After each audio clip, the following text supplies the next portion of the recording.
Hey, what's going on, guys? Today I wanted to talk about my rear shock settings, knowing that I can't adjust my fronts, and I did also take the sway bar off, which you guys saw probably like 3 months ago at this point.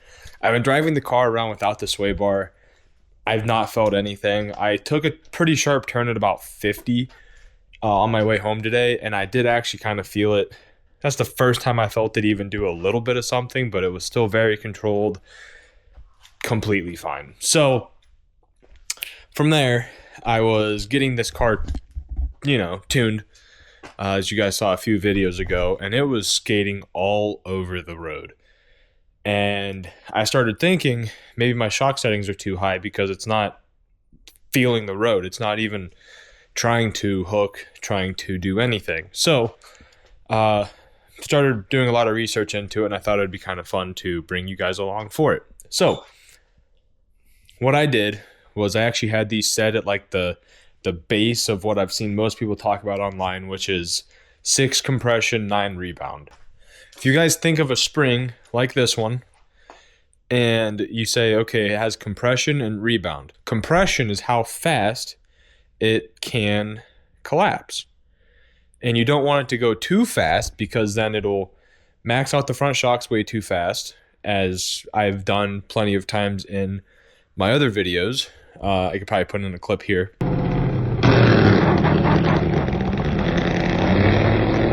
And then rebound is how fast it springs back up.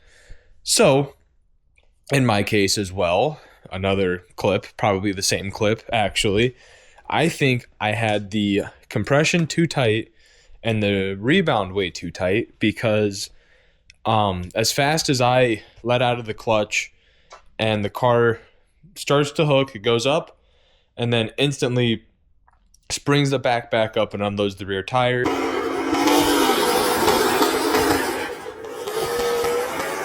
Luckily, I haven't had any axle issues from kind of driving through wheel hop, but I have had multiple times where I did spin right off the line and it kind of hooked up from there. But I can only do that so many times before something tragic happens, like breaking an axle or something like that. I have a one-piece drive shaft, so I don't think that's an issue, but there's plenty of other things that could easily get destroyed.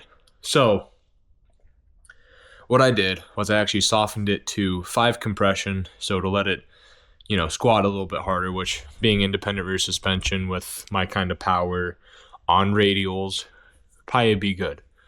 And then I also lowered the rebound from 9 to 6, so it'll not bounce up as fast and actually keep the rear tire planted instead of getting unloaded. That all works great when I have the bias plies on it. These tires, I've driven on them for maybe 3,000 miles, maybe, and they're gone. I tried to do a couple pulls with it today and it just didn't work. So I have my 15s upstairs that I was thinking about possibly using for just like a street set, but at the same time I already have my whole drag pack over there that I think I might just deal with using those, because either way I'd have to buy tires, and I'd rather buy tires when I'm using them versus having another set that's going to sit for most of the year, because they're a great cruising set, they just can't put any power down, which last year it really wasn't an issue. This year, with everything that I've done, which really with the other intake on it, not the OTT. So with this intake on it, the only thing I have changed different is a 112 throttle body and the 2-inch headers and the 3-inch exhaust. Other than that, full weight and everything. It's just completely crazy that it doesn't even try to hook. And last year, if it was hot, it was hooking, like no issue. So it was really weird, but when I'm trying to do a pull and actually have fun, it's not fun spinning through every gear you try and do a pull in. So you guys might be seeing me just drive around on my drag wheels. So there's that. I'm actually going to put my drag setup on this car right now. So if you want to know what Forge Star D5 rears look like with some Race Star fronts, stay tuned.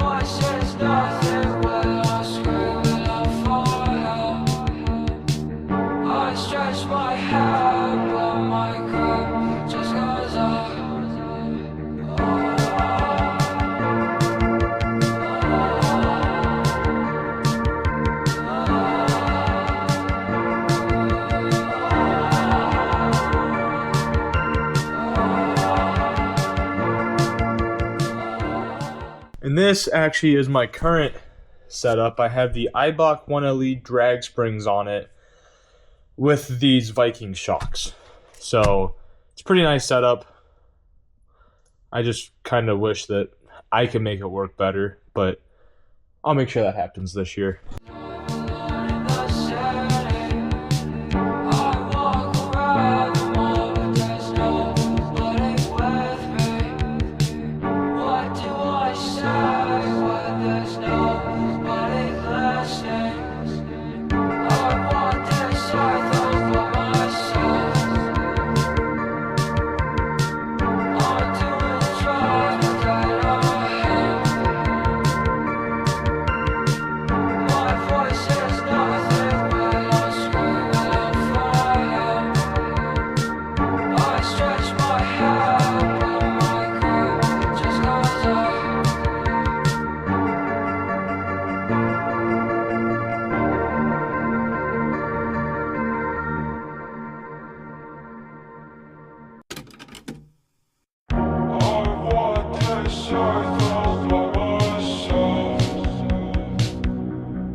I stole my girlfriend's phone to see if this is any better than when the Insta360 was sitting up in the corner.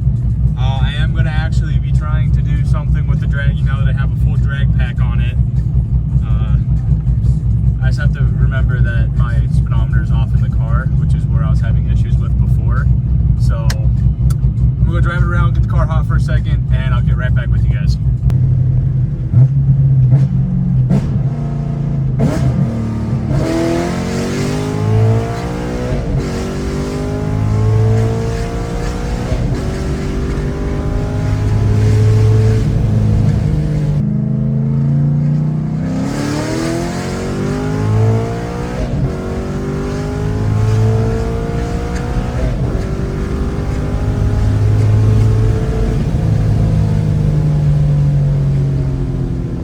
I did get a invalid for low stats, which, again, I'm in the country.